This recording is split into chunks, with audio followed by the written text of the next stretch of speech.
Welcome to the VA REACH Parent Program. REACH stands for Resources for Enhancing All Caregivers' Health. This program is designed specifically to enhance the health and well-being of parent caregivers in the post 9/11 era. This first module of our webinar series will provide education about some common injuries and medical issues of our returning troops, those that may impact your adult child. You may fast forward through slides that you feel do not pertain to your situation or follow along for educational purposes. We will also cover potential safety issues for you as the caregiver and for your son or daughter. We hope you find the material helpful and practical. The military values your job as a caregiver. You are integral to the recovery of your adult child. These modules aim to make the process easier. In this program, we may refer to your adult child as loved one, son, daughter, or child. Your son or daughter is an adult and a United States military service member or veteran, but at heart will always be your child. The bond you share is unique. No disrespect is intended when the term child is used. Your son or daughter is a grown adult who has served our nation bravely. Your child deserves admiration and respect for this sacrifice. However, he or she is still your child, a human being you watched grow from infancy. Your relationship with your child is unlike any other.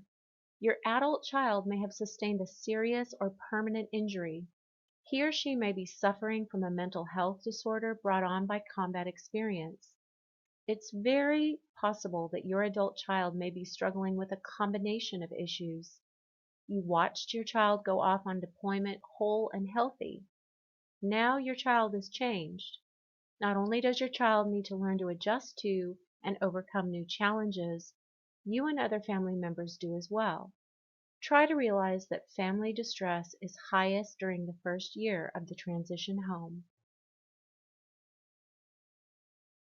Service members of the post 9/11 conflicts have the highest survival rate of any American conflict. Because of advanced medical technology, doctors and medics save more lives.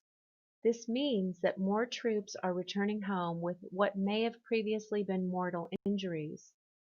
More National Guard, reservists, and women have been deployed for post 9/11 conflicts than ever before.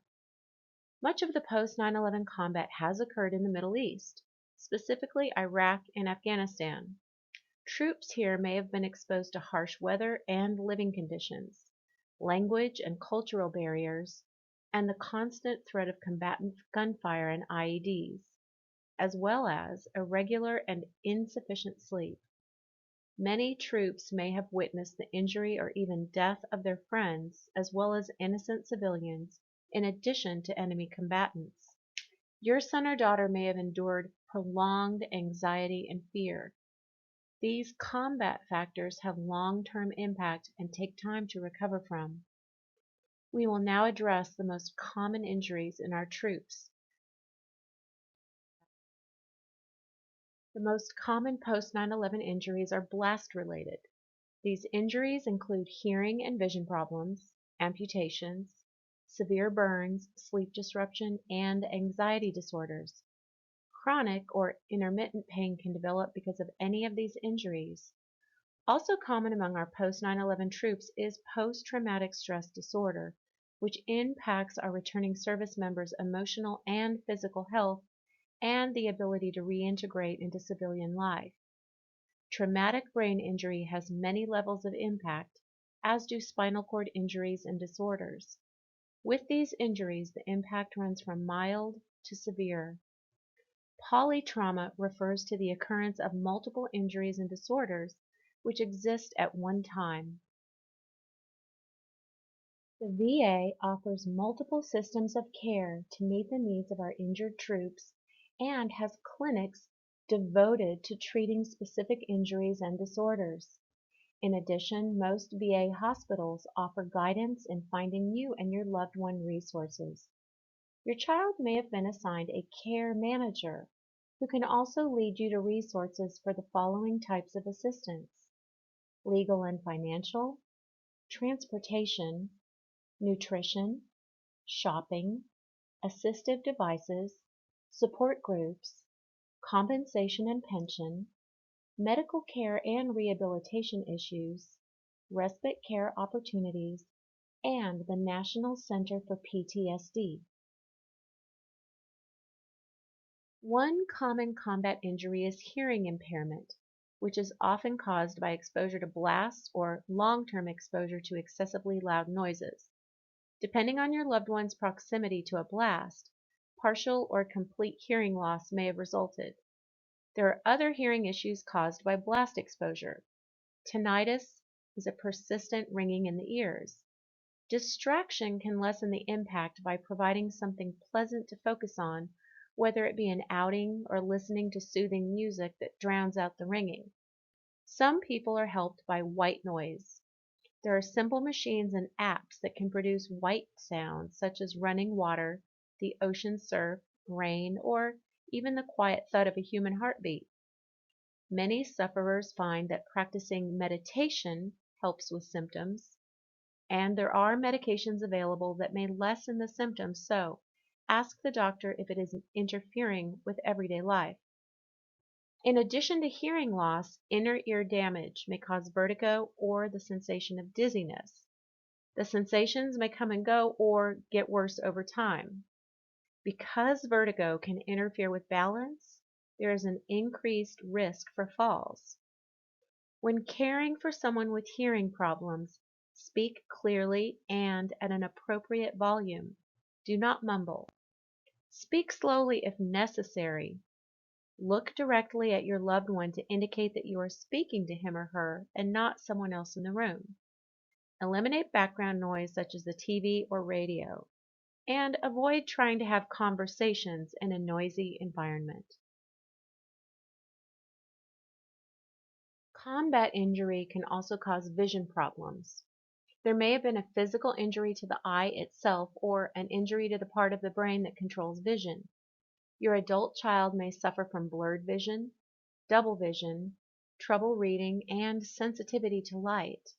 More serious injuries can lead to low vision or blindness.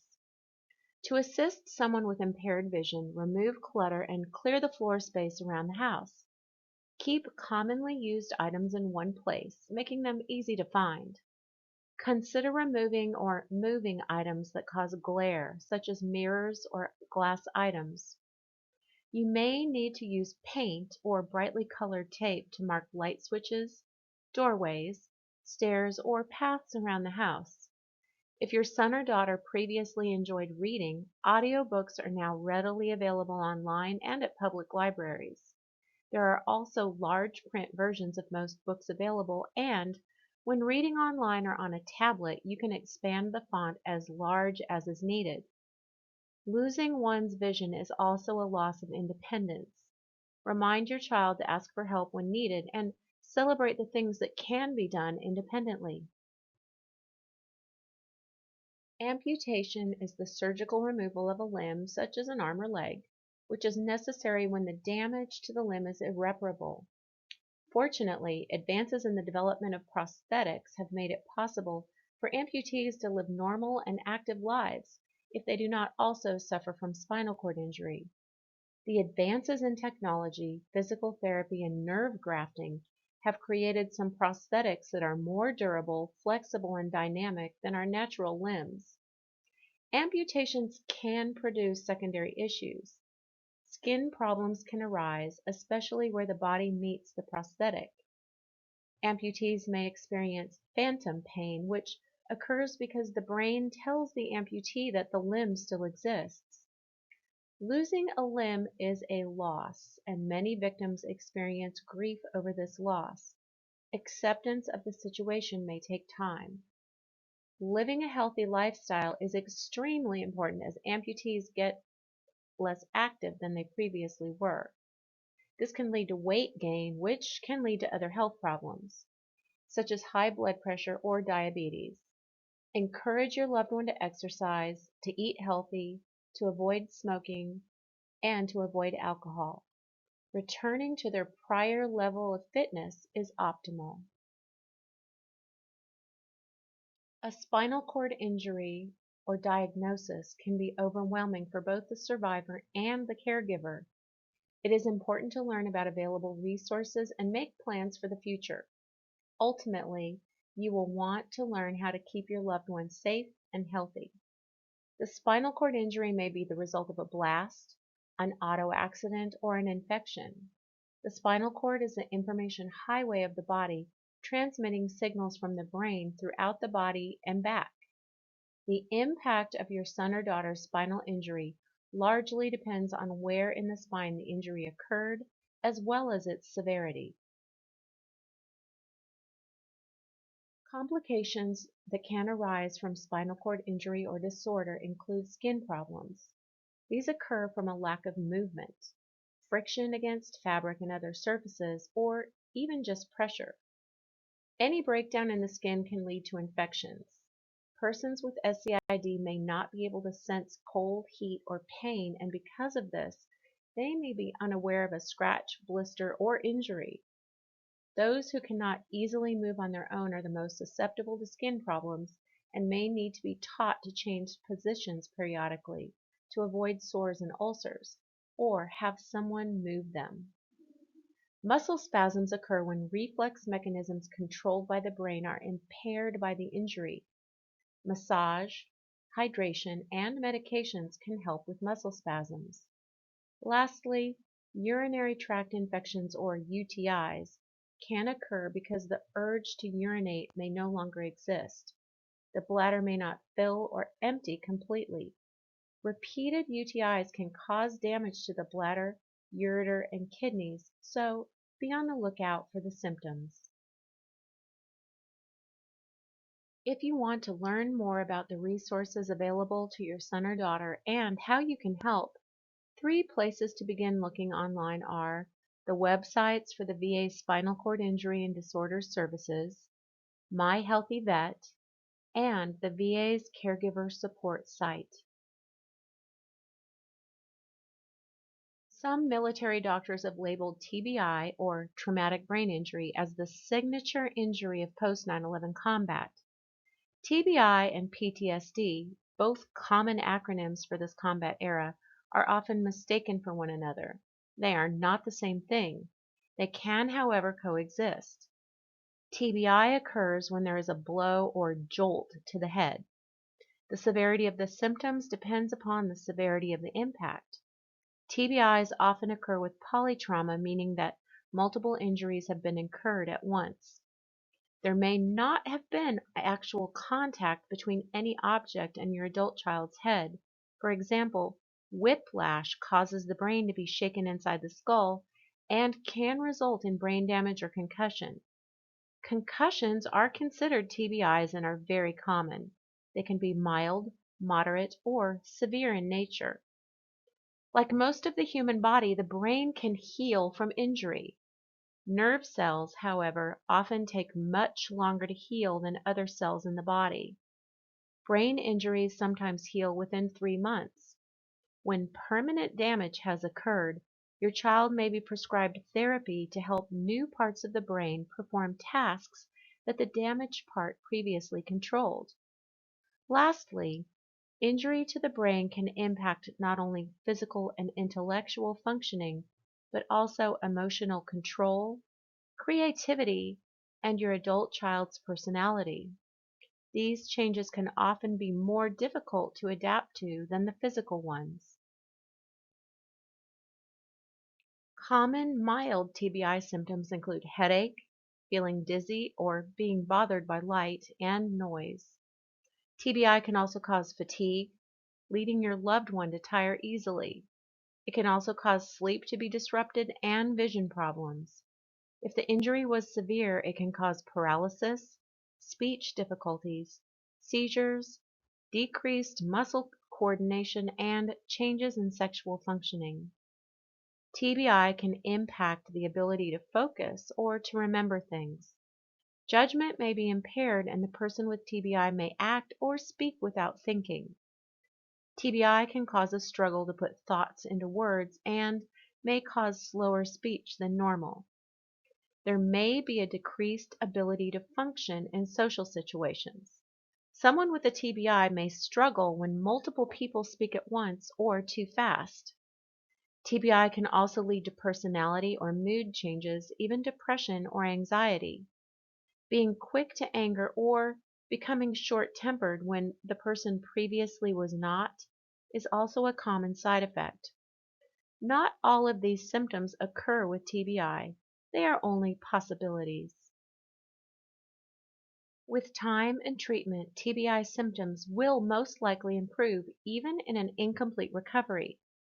Here are some resources to consider contacting for more information about TBI and TBI recovery. Post-traumatic stress disorder, or PTSD, has received a lot of publicity since the Gulf War. You may find that most Americans have heard of it, but very few understand it. Most service members returning from combat will experience what are known as war zone reactions as they reintegrate back into the civilian world. This is normal. PTSD, however, is a neurological anxiety disorder that manifests itself over time and is brought on by traumatic events, which are not uncommon in combat. 7% of the civilian population has been diagnosed with PTSD because of a traumatic experience. Service members have a much higher percentage, and most agree that at least 20% of those involved in combat are correctly diagnosed with the disorder. Other service members are likely impacted and undiagnosed because they do not report the symptoms to a doctor. It is very important that a clinician diagnose PTSD. Some symptoms are similar to those of traumatic brain injury, but TBI is a separate diagnosis. A PTSD diagnosis cannot be made until at least 1 month after the traumatizing event or events that incited it. A specific combination of symptoms must exist and must be interfering with day-to-day life. Many symptoms will dissipate with time. Symptoms, it does not mean they have a medical diagnosis of PTSD. Symptoms can include anger. Anger may be triggered as a response to a flashback or overreaction to a trauma trigger or reminder of the events. Another symptom is the presence of flashbacks. A flashback happens when your loved one suddenly relives a past trauma. Flashbacks are involuntary and intense. A sudden change of mood or panic may begin. Remaining calm for your child during these episodes is important as you gently let them know they are safe and secure. Sleep disruption is common in troops returning from deployment. PTSD sleep disturbance is often caused by hypervigilance or the need to be constantly on guard for danger. Try to reassure your adult child that your environment is secure and safe. Nightmares are often a part of PTSD. Your adult child may or may not wake up during a nightmare. If he or she does wake up, offer quiet, calm assurance. Dreams actually help us psychologically cope with trauma. Night terrors are nightmares which cause your adult child to act out physically while they are still asleep. Your child may not respond to your voice and may have difficulty waking up at all. Many will return to calm sleep when the episode is over. If the frequency of night terrors increases, let the doctor know. Avoidance, isolation, and depression are also symptoms. Avoiding people, places, and things that remind your loved one of a traumatic event is normal. Your child may become emotionally distant and avoid interacting with other people. Avoidance is a coping method, but it can interfere with recovery and reintegration into civilian life. PTSD can cause a loss of interest in things the person used to enjoy. Some persons with PTSD may feel that no one can possibly understand what they are experiencing, and the person will simply withdraw socially. A PTSD trigger can be an object, event, or sensory experience that reminds the service member of the trauma and incites a physical response, such as panic, confusion, or fear that compels them into a fight or flight mode. A sound, sight, or even smell can be a trigger. Noisy public places can hold many triggers, and many PTSD sufferers avoid these places for a reason. Encourage your adult child to identify and share triggers with you. A mental health clinician can help your adult child deal with them and overcome them. Fortunately, there are many therapies available for PTSD, as well as very effective medication for the symptoms. Getting help for PTSD is vital. A good program will empower your son or daughter, provide education about the disorder, and utilize evidence-based psychotherapy. The providers will encourage practice and patience in learning to manage this disorder. They will teach coping strategies, anger management, stress reduction, assertiveness, and goal setting. They will educate your child on the risks and dangers of substance abuse. Finding a treatment program is vital. Because TBI and PTSD share some symptoms, the public often believes they are the same diagnosis, and this is not true. Both disorders can cause attention, sleep, and anger problems, as well as depression, anxiety, and irritability.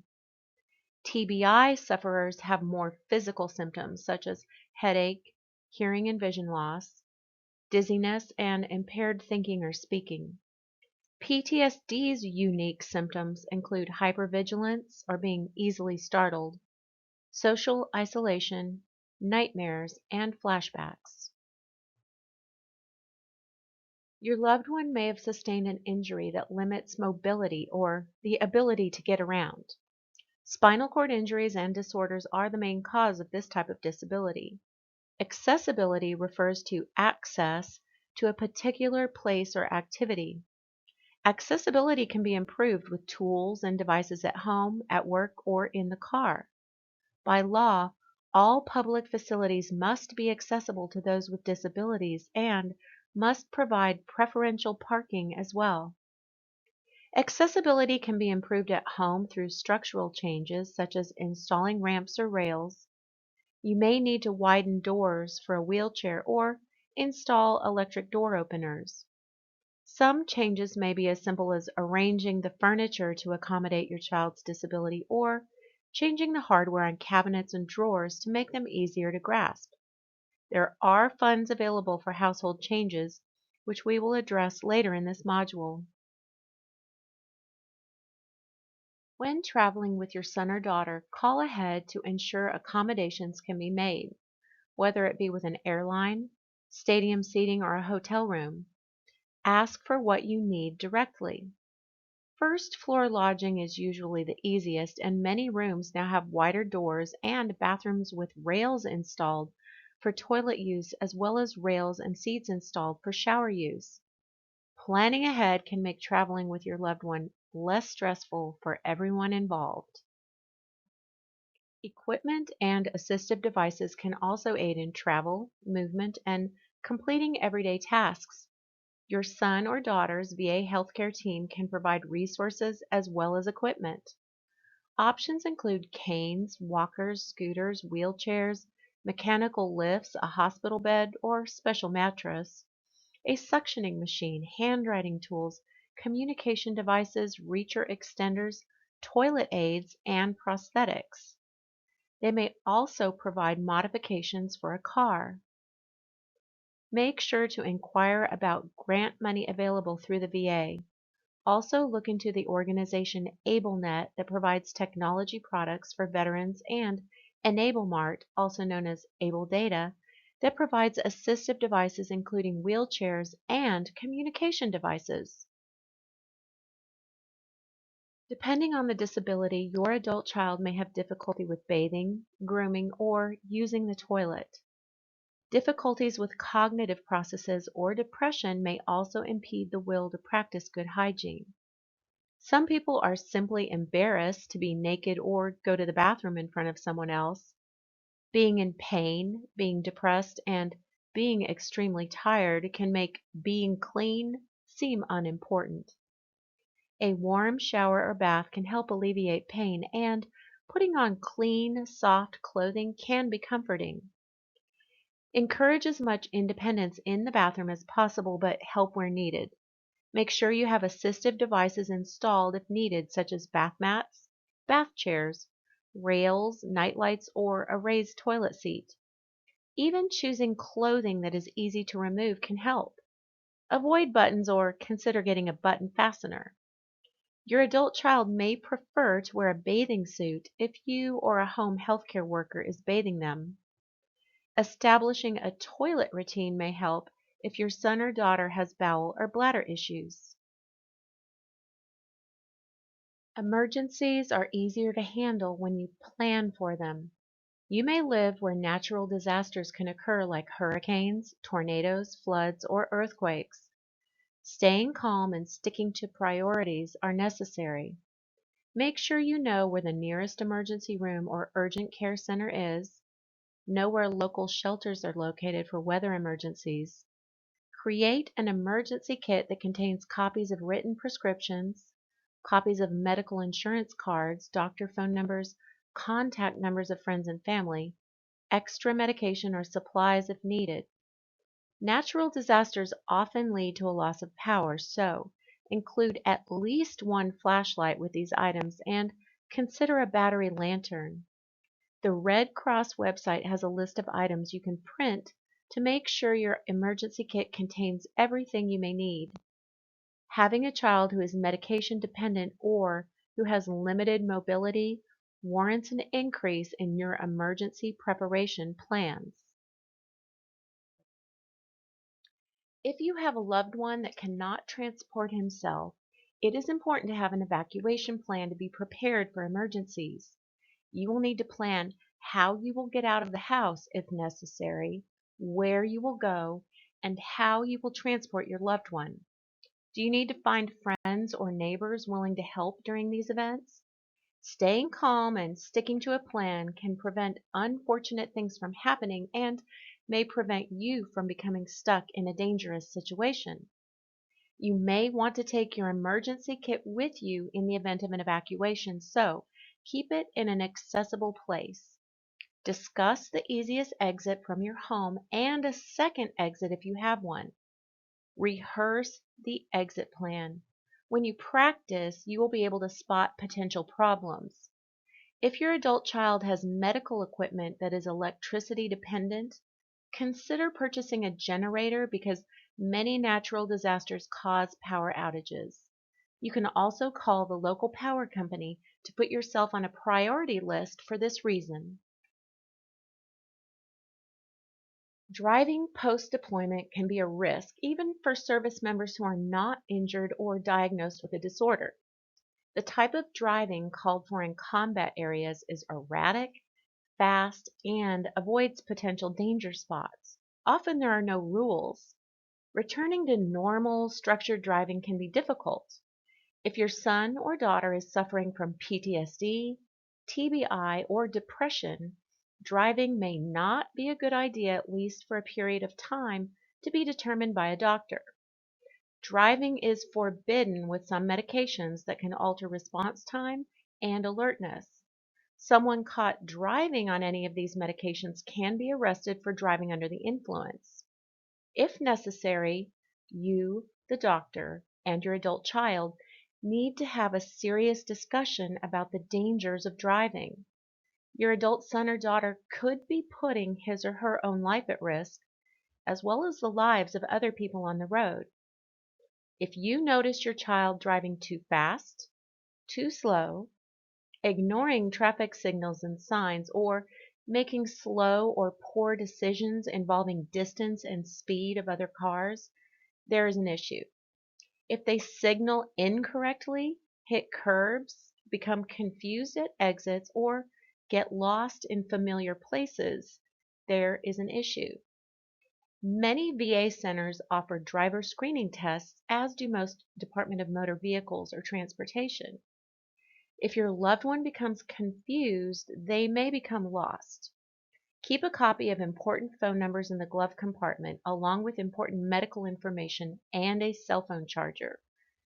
Program important contact numbers into your son or daughter's cell phone if they have one. A GPS or GPS program in the car or on the smartphone can also be helpful.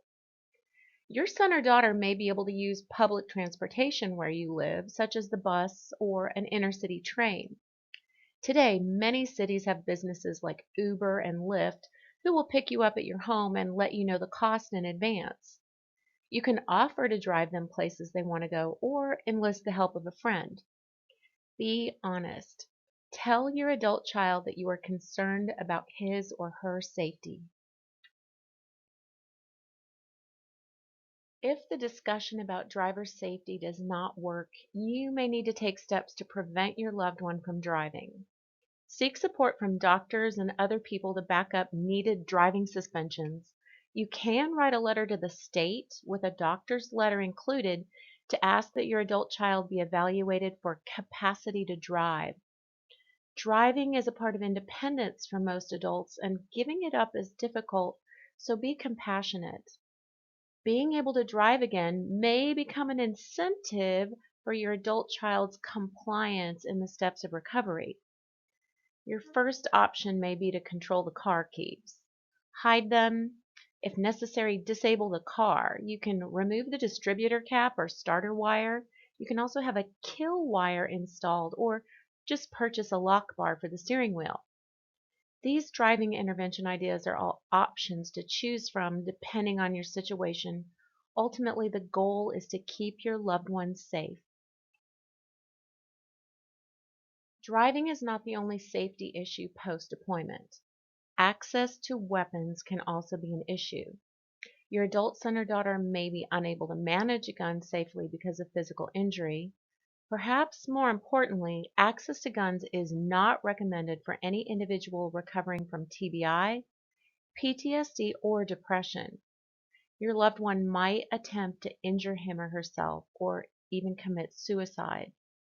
He or she may experience uncontrolled anger outbursts during which you do not want him or her to have access to a weapon. Regardless of injury, all guns in your home should be secure and gun safes are highly recommended. Trigger locks should also be installed on any gun in the house in this case. Some police departments provide these at no charge if there are children in your home or a person with decreased capacity. You may simply want to store your guns at a friend's home temporarily or hide the keys to the gun safe. Always store ammunition in a locked place away from the firearms. Once again, the main goal here is safety. If you need to leave your loved one home alone, make sure your contact number is readily available or just programmed into their phone. Another concern, especially if your adult child's mobility is impaired, is fire. Smoking is the #1 cause of house fires. If your loved one smokes, try to limit the smoking to one place in the house or outside and during a limited window of time. Encourage your child to quit smoking for health reasons. Smoking cessation programs exist at every VA medical center and through your primary care doctors. Be sure and check all smoke detectors in the house regularly, regardless of whether or not there is a smoker in the house. Keep a fire extinguisher in the house and make sure everyone living there knows where to find it and how to use it. Keep regularly used items in an easy to reach place so your adult son or daughter does not have to climb or reach for them. Be aware of counters and furniture that have sharp edges. There are corner pads you can purchase inexpensively.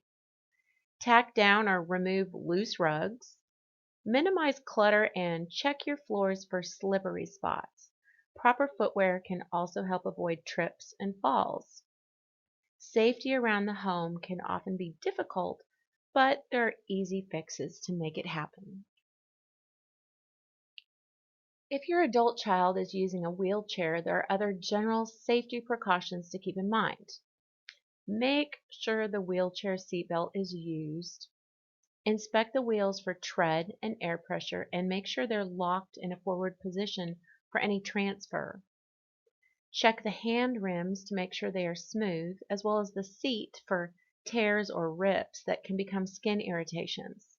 Also, metal heats up in the sun and can burn exposed skin, so be mindful of this for your loved one's sake and your own. If your child uses an electric wheelchair, keep it charged. Be sure to use a grounded outlet when charging it. Disengage the motor before attempting to push an electric chair and protect it from rain and water, which can damage the electrical parts. Make sure and instruct other people about wheelchair safety so they can step in for you and help. Today's world of technology offers access to multiple resources for persons with mobility concerns and for those with any diagnosed disorder. The following websites have information to help make life easier as well. TravelGuide.org provides facts for those traveling with disabilities and has links to partner sites that offer special services. Disabled World provides an extensive list of phone apps that are available for a wide array of needs. There's an app that can render a smartphone entirely voice commanded. There are speech to text apps for the hearing impaired and nutrition apps for those dealing with muscle and bone atrophy.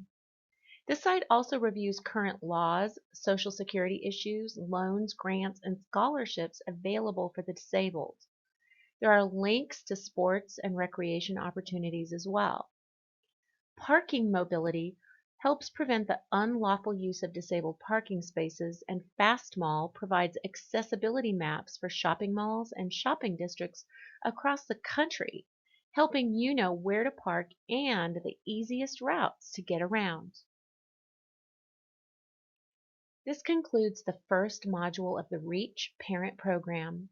We've reviewed in some detail the common injuries and disorders of the post 9/11 era, as well as safety concerns and precautions to take as a caregiver. We hope you learned valuable information and feel better informed about the medical issues our troops commonly confront, as well as steps you may want to take around the house to keep you and your loved one as safe as possible. Our next module will address issues and behaviors you may confront as your adult child recovers. Many injuries have an impact on mood, mental ability, self-control, and sleep. Also included in the next module are the issues injury can bring on, including a predisposition for depression and alcohol or substance abuse. This concludes our module.